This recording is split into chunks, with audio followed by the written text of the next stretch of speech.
আজকে আমি খুব সুন্দর একটি প্লাস্টিক বস্তার ভরাট আসনের ডিজাইন আপনাদেরকে তৈরি করে দেখাবো। সেই জন্য একটি ঘরের উপরে ছুঁচটা তুললাম, তার পাশের লাইনটি 3টি ঘর নিয়ে লাইন এবং তার পাশে 5টি ঘর নিয়ে লাইন, তার পাশে 7টি ঘর নিয়ে লাইন তৈরি করছি, তার পাশে 9টি ঘর নিয়ে লাইন আমি তৈরি করে নিচ্ছি। এরপর ওপর দিকে একটা করে ঘর বাড়াবো, নিচের দিকে একটা করে ঘর ছেড়ে দেব। 9টা ঘর নিয়ে মোট আমি 6 লাইন তৈরি করে নেব। তো এখানে উল দেখা যায় এবং সাদা ঘর মিলে আমি 9টা ঘর এখানে বলছি।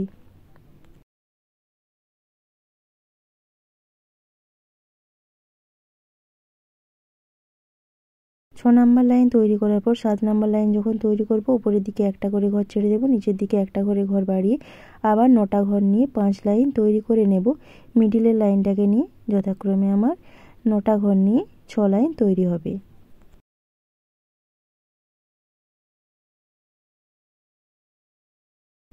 এরপর যথাক্রমে উপর নিচে 2টা করে ঘর কমে 7টা ঘর নিয়ে লাইন, তারপর 5টা ঘর নিয়ে লাইন, তারপর 3টা ঘর নিয়ে লাইন, তারপর একটা ঘর নিয়ে লাইন, তারপর আবার যথাক্রমে আরেকটা হার্ট শেপ ওই একই ঘর সংখ্যা দিয়ে তৈরি হবে। এইভাবেই কিন্তু পাশাপাশি হার্ট শেপগুলো তৈরি হবে।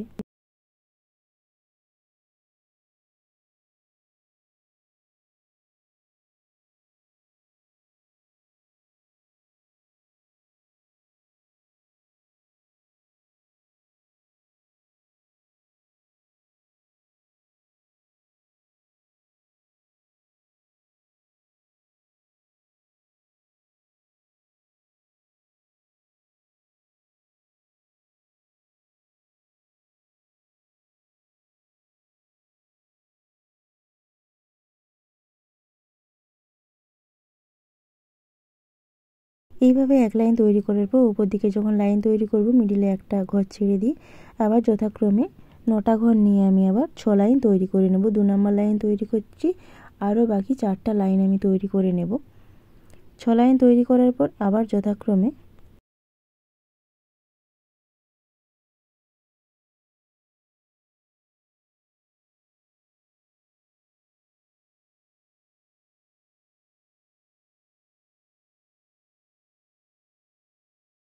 আবার 7টা ঘর নিয়ে লাইন, তারপর আবার 5টা ঘর নিয়ে লাইন, 5টা ঘর নিয়ে লাইন তৈরির পর আবার 3টা ঘর নিয়ে লাইন, তারপর একটা ঘর নিয়ে লাইন তৈরি করার পর আবার যথাক্রমে ওই একই ঘর সংখ্যা দিয়ে উপরের দিকের হার্ট শেপগুলো তৈরি হবে।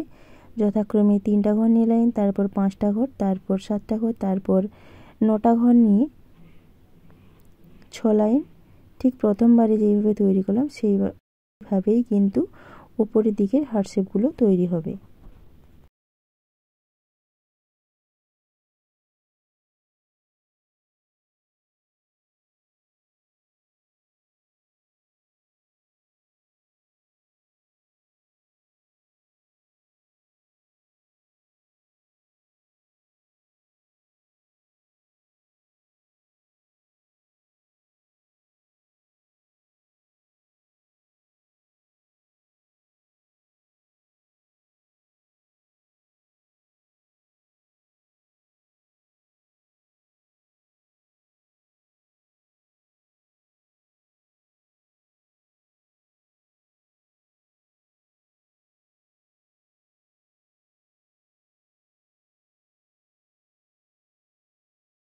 এভাবে 2টো লাইন তৈরি হয়ে গেল। এরপর যখন 3 নম্বর লাইন তৈরি করব, তো তখন আমি এখানে চোঁচটা তুলে নিয়ে 9টা ঘর নিয়ে আমি 6 লাইন তৈরি করে নিচ্ছি।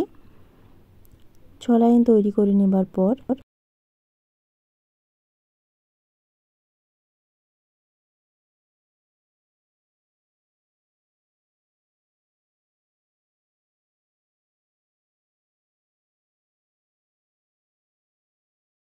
মিডিলের লাইনটিকে নিয়ে 5 নাম্বার লাইন তৈরি করছি। এরপর যখন 6 নাম্বার লাইন তৈরি করব, এই ঘরটিকে নিয়ে আমি আবার 9টি ঘর নিয়ে লাইন তৈরি করে নিচ্ছি।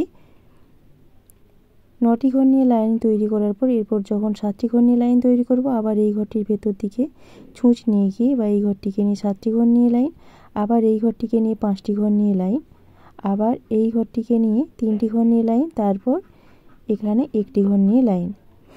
তো সেক্ষেত্রে এখানে কোনো মিডিলে ঘর ছাড়া থাকবে না। তারপর আবার এখান থেকে যথাক্রমে মিডিলে ঘর ছাড়া থাকবে, তারপর আবার এইভাবে তৈরি হবে। এইভাবেই কিন্তু 3 নাম্বার লাইন তৈরি হবে। দেখুন যথাক্রমে আবার আমি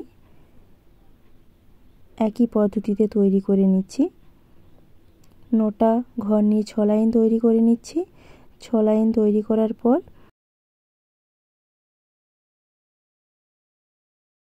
10 নাম্বার লাইন অবধি মিডিলে যে সাদা ঘর একটা করে ছাড়া থাকবে, এরপর যখন 11 নম্বর লাইন অর্থাৎ 9টি ঘর নিয়ে যখন 6 নাম্বার লাইন তৈরি করছি, তো তখন এই ঘরটির ভেতর দিকে আবার ছুঁচটি নিয়ে গিয়ে আমি তৈরি করছি বা এই ঘরটিকে নিয়ে তৈরি করছি। এইভাবেই কিন্তু তৈরি হবে। এরপর আবার ওপরে ওই একই পদ্ধতিতে ডিজাইন তৈরি হবে।